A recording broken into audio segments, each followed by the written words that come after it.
What would you make if you had all the time and resources? What kind of shoes would you make, and for whom? Yeah, well, yeah, there's a big question. I mean, I one of the things that doesn't upset me, but that kind of bothers me about shoemaking is that because it's so labor intensive, it Yeah. makes the price quite inaccessible for a lot of people. So the bespoke manufactured is hopefully going to open up bespoke to a few more people. It's still obviously it's a substantial sum of money and not available to everyone, but I think it's going to be available to more people, which I like. But in terms of styles, it's to me when I'm actually shoemaking, the shoe's upside down most of the time, so I'm not actually looking at the style of the shoe I'm making very much Mm, at all. I'm much more interested in the process and the getting it process. right, finessing it, and yeah. So the actual style of what I'm doing is not that important to me when I'm actually shoemaking. But when we're designing for customers, Deborah and I do it together. So that's really good because we can bounce ideas off each other and suggest things. And I think we work very well as a team and as a design team because we have a similar aesthetic, but we kind of change things slightly. And I think that input from someone else is very helpful in the design process. And do you ever clash ideas ever? Yes, we do. Oh Lucky yeah. she's not here, so I can say what I like. But no, no, we do clash. But I mean, we always work it out, which is good. Yeah. Yeah. Yeah, And yeah. both of you are creative, so I'm just wondering, as a small business, what part of the small business do you love, and what part of the small business or any job, you wear multiple hats, so do you dislike or least We favorite? Mm-hmm. a few years ago we decided to split out responsibilities in the business side of things.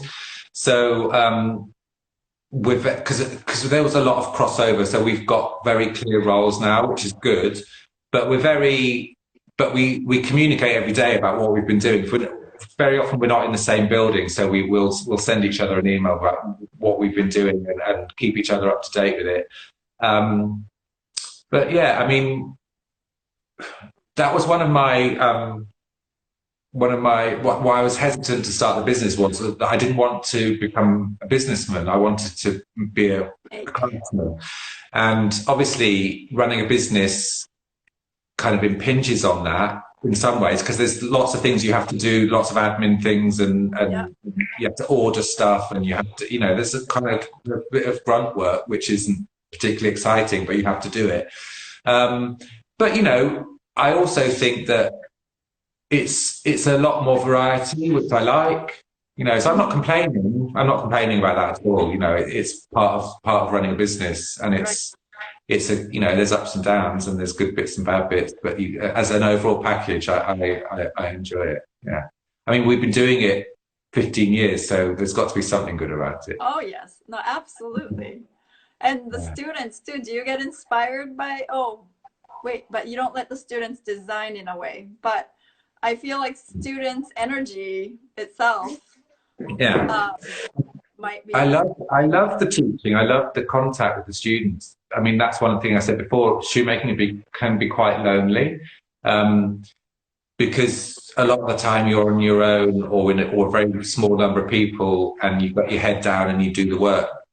Which is why teaching's been really important for me personally because I really enjoy the contact and I really enjoy the passing on of the skills that I've had, which I worked for a long time to develop. yeah, And it's a real pleasure to show it to people who are keen to learn and to see them doing it.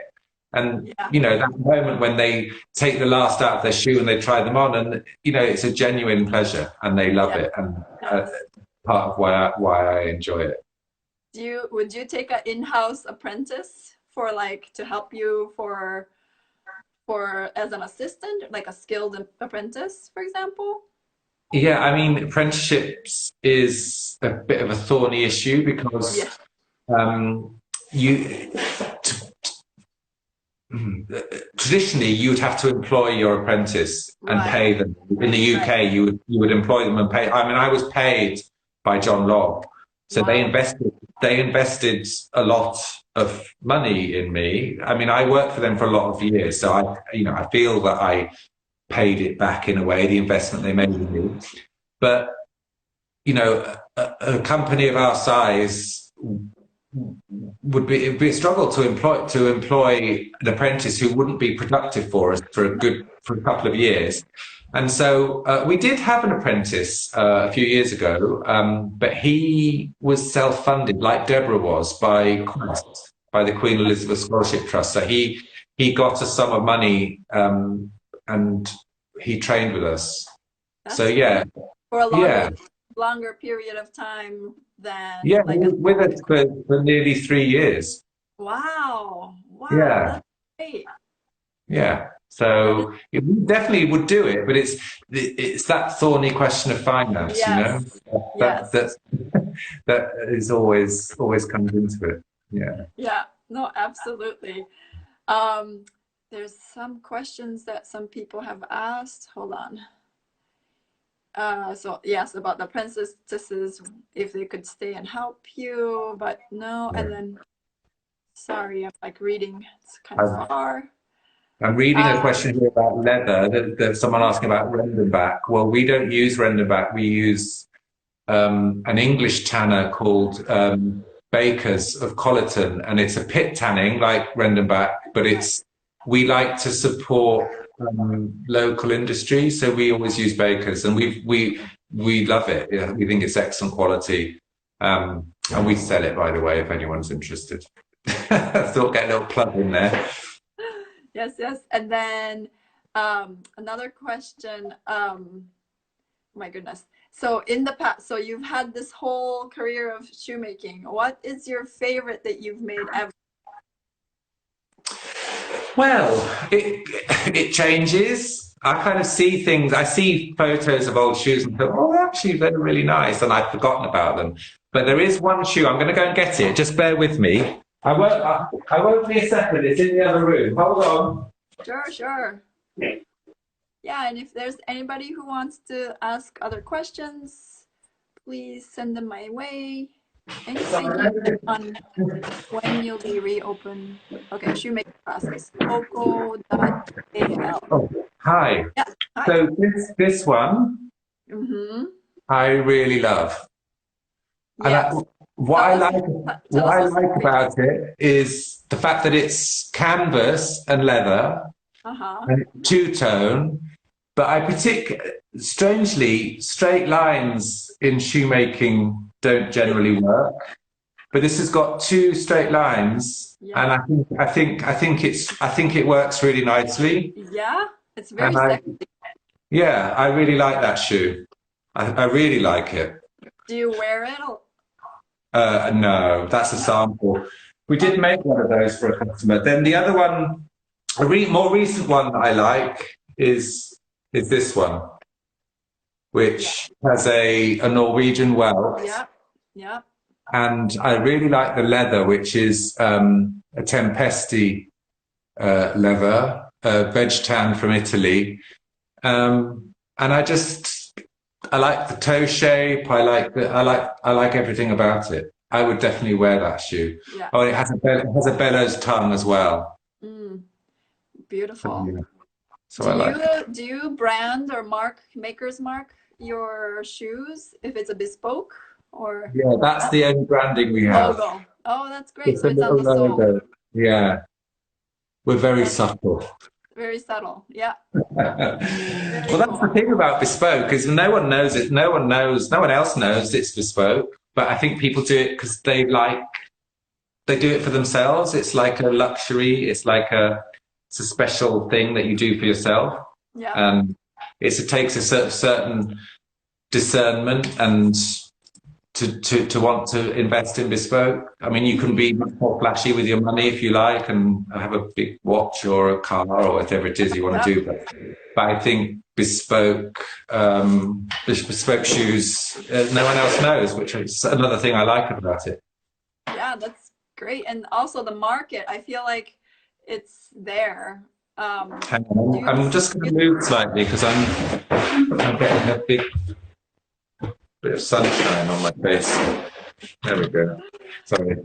It's nice that it's sunny there, because I feel like We've had amazing weather. The whole of lockdown has been like blue skies, which is really frustrating because we can't go out. Can't go out. Yeah, but there you go. Yeah, do you see the market changing with the bespoke? Or do you feel like with everybody learning, I think in the video, on YouTube video that you had created with other bespoke shoemakers, I posted a little bit and a link on our stories, but it might overlap a little bit with that. But do you feel like with all the resurgence of the craft and people wanting to learn the craft, and the bespoke market is changing?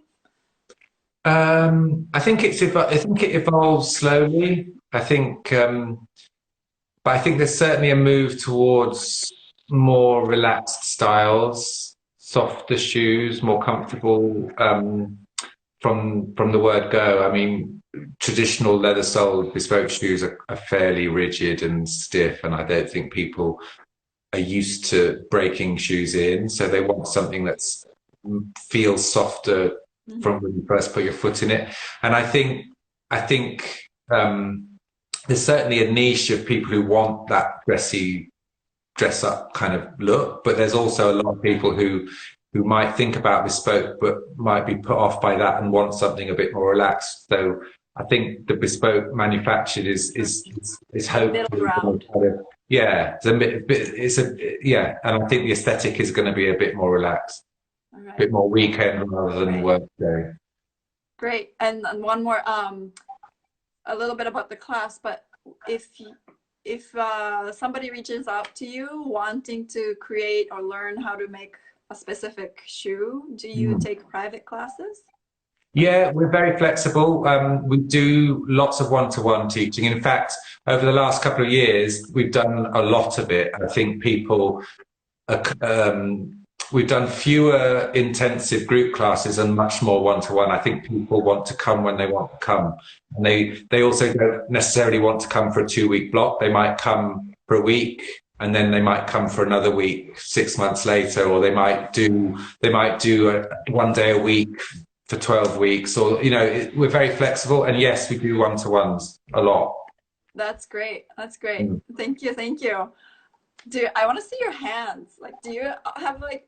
I have very soft hands because yes, I do. Because I never make, no, I mean, they've changed shape over the years, and I've actually washed them, so they're very clean today.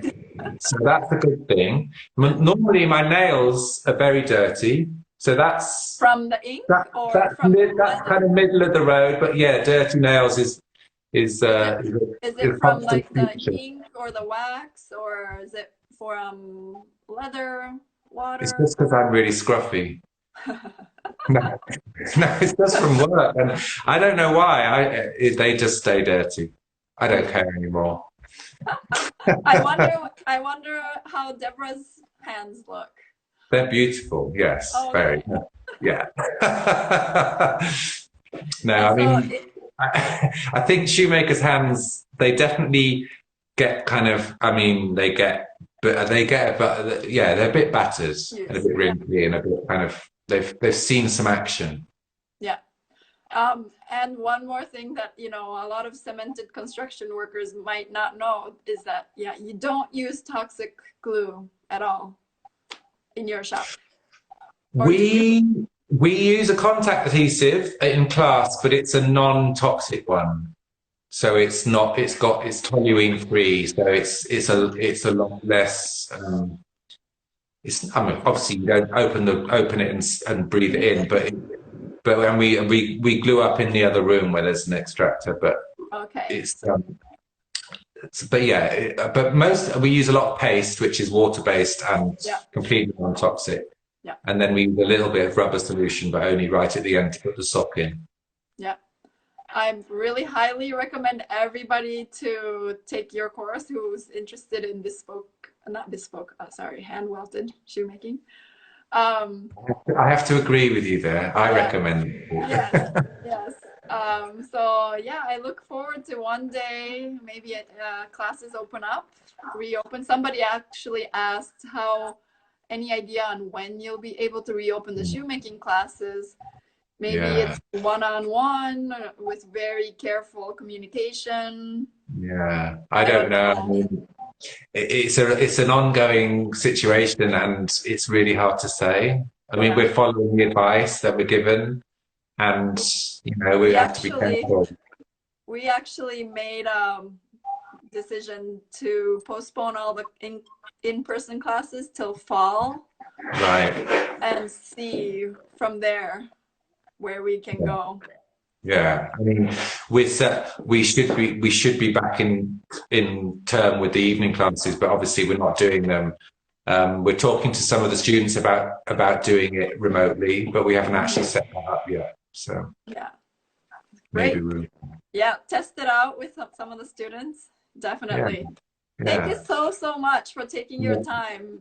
I'm looking forward to seeing you in person one day. Maybe we'll come back. Maybe we'll come back to Brooklyn and teach there. Who knows? Yes, please. Yes, please. Stranger things have happened. Yes, shoe world is small, so let's keep in touch. And absolutely. Please share to your stories this video. Okay. At the end, if I can work out how to do it, I will. Yes, thank you. All right, thank you so much. Thank you, and thanks everyone for watching and asking the questions. And thank you, Keiko. That's really, really good of you to do this. And thank you for setting it up. Yeah, thank you for being on it. Okay. All right, bye everybody. Bye. Close up my screen. Okay. I'm gonna end this now. Thanks everybody. Bye.